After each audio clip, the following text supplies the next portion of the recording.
রাঙ্গুনিয়ায় কোদালা বিএনপির কৃতি শিক্ষার্থীদের সংবর্ধনা। চট্টগ্রামের রাঙ্গুনিয়ায় কোদালা উচ্চ বিদ্যালয় হতে 2025 সালে উত্তীর্ণ মেধাবী শিক্ষার্থীদের সংবর্ধনা প্রদান করেন কোদালা ইউনিয়ন বিএনপি অঙ্গ ও সহযোগী সংগঠন। বৃহস্পতিবার 31 জুলাই দুপুরে বিদ্যালয়ের হলরুমে সংবর্ধনা উপলক্ষে আলোচনা সভা অনুষ্ঠিত হয়। কোদালা ইউনিয়ন বিএনপি সভাপতি শামসুল আলমের সভাপতিত্বে সংবর্ধনা অনুষ্ঠানে সম্মানিত অতিথির বক্তব্য রাখেন রাঙ্গুনিয়া উপজেলা বিএনপির যুগ্ম আহ্বায়ক ওসমান গনি, বাঙালখালী সরকারি কলেজের অধ্যাপক মিজানুর রহমান শাহিন, কোদালা ইউনিয়ন যুবদলের আহ্বায়ক সেলিম ডালিমের সঞ্চালনায় অনুষ্ঠানে বিশেষ অতিথি ছিলেন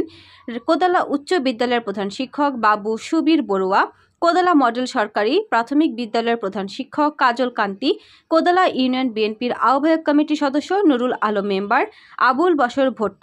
ইসমাইল সওদাগর, Jasimuddin Talukdar, Nazrul Islam Talukdar, Alamgir company, Sirajul Islam, Osman master, Kodala union পরিষদের সচিব নিতাই বাবু, জেলা ছাত্রদলের সাবেক সহ সাধারণ সম্পাদক মোহাম্মদ ইমরান হোসেন, দক্ষিণ রাঙ্গুনিয়া থানা যুবদলের যুগ্ম আহ্বায়ক মোহাম্মদ রাসেল, সদস্য নুরুল আফসার, কোদালা ইউনিয়ন যুবদলের সদস্য সচিব মোহাম্মদ ইমরান, যুগ্ম আহ্বায়ক ইসমাইল, ইব্রাহিম মানিক, মোহাম্মদ জাফর, সদস্য শহীদুল্লাহ, মোহাম্মদ ইকবাল, কোদালা ইউনিয়ন স্বেচ্ছাসেবক দলের সদস্য সচিব সিরাজুল ইসলাম, যুগ্ম আহ্বায়ক মোহাম্মদ এনান, যুগ্ম আহ্বায়ক আব্দুল কাদের আলিম, কোদালা ইউনিয়ন ছাত্রদলের সদস্য সচিব মোহাম্মদ নাসির, সহ সভাপতি মোহাম্মদ আরাফাত, সাংগঠনিক সম্পাদক আরাফাত আহমেদ, ছাত্রদলের নেতা সামির উদ্দিন,